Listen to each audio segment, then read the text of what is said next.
Oh man, it's been a while. So welcome to another 507 Garage episode. It's been a long time through a bunch of different things. But to not take too much time, I'm just kind of going to go over some of the parts, some of the items that I have acquired, parts in this case, for the all-wheel drive station wagon GS, where that build is left off, and where we are now.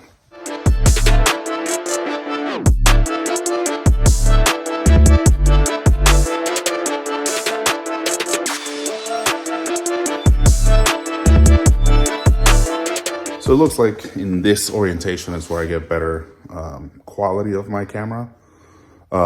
So I'll go with that. So in regards to the build, I've gotten parts that are behind me.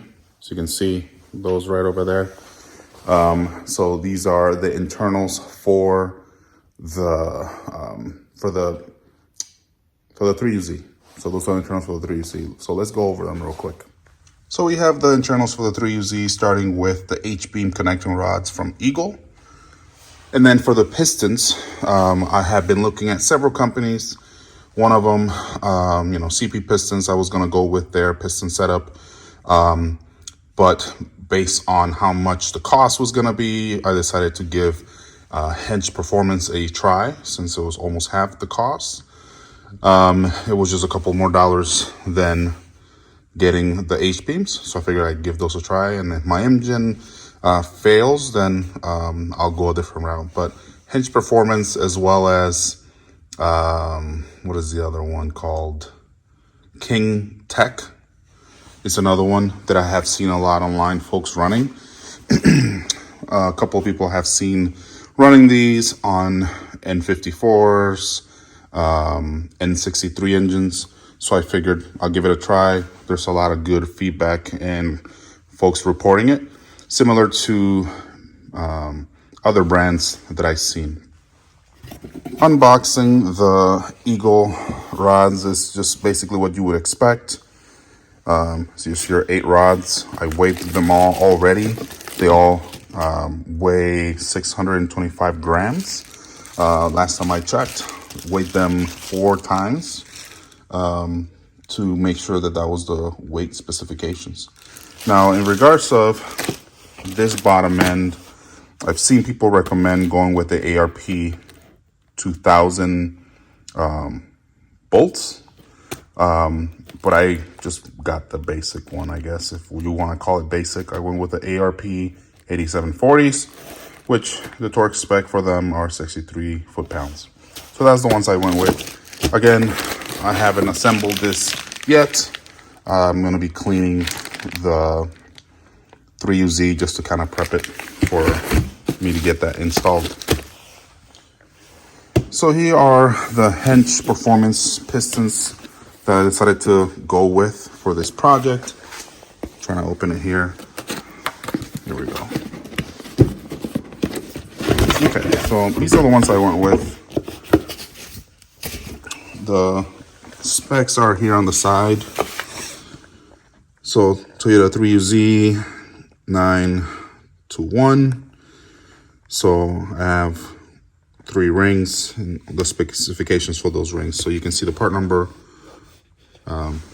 for it. Here are the rings and here are the pistons. I already have weighed these pistons. And I have already matched each of them to their respective Eagle rod. So as you can see, these are numbered. So I have 4, 5, 7, and 8 here. The pins here are all weighed the same. So I left them how they were, as I also matched the weight of those pins and verified it. And the other 4 are there. Also ordered my bearings. The ones I'm waiting on are the other set of, what are these here? These are raised bearings. So these should be the ones that go on the block. So the ones I'm waiting on are the rod bearings. So I'm waiting for a standard set of rod bearings, and I already have my ACL thrush washers, if I said that correctly or not. So those are the things that I'm waiting to put the block together. The block is going to be getting in, or engine, is not this 3UZ that I use as a mock-up. Is this one here that I took apart, took it to the machine shop. They verified that I could run standard pistons on these. So this then needs to be cleaned up. I'm debating if I do the cleaning myself or if I take it to the machine shop just so they can do the hot tanking and deck the block for me before I get it back and I start assembling this. So that's one of the things that I'll be doing, is I will be assembling this engine myself. All of the engine parts are in here, the heads, which will be getting a lot of Helford parts on it, and then basically assembling everything. As you see, all of the pieces are sitting in this section here, so I can get back to assembling everything. So if you have any comments, questions, or anything, just link them below regarding the piston and rod setup that I'll be running. And again, I appreciate the support over the years with the first SEMA build, trying to make it a second build, and in this case, doing a lot of the work in-house. So that's going to be very exciting and challenging. So yeah, so thank you again for watching, and stay tuned. I'll be making sure to make videos once a week and stay on top of it. I know it's very difficult with how busy it is with family and children and things like that, work. But I'm going to be doing my best to just, at least for YouTube, make a video a week, and then post consistently on Instagram as well as my other social media platforms. So stay tuned. As again mentioned, comment, like, and subscribe. Let me know what you guys think of the current setup. And on the next video, I'll go over getting the pistons and the rods put together. I should have everything by then. And we'll go from there.